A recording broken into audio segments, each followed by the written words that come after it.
Está começando Deprê Show com Fábio Renato.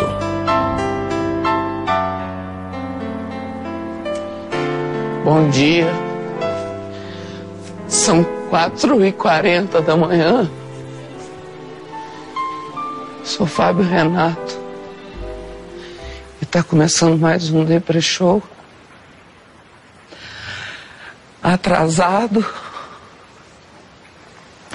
Que não é uma coisa que eu costumo fazer, mas o rapaz que faz aí, da câmera, não veio hoje.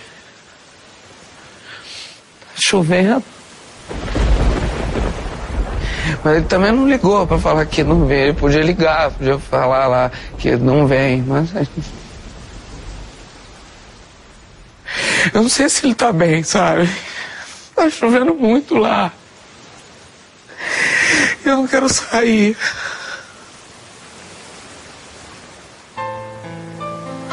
Cadê meu remédio? Este foi mais um Deprê Show.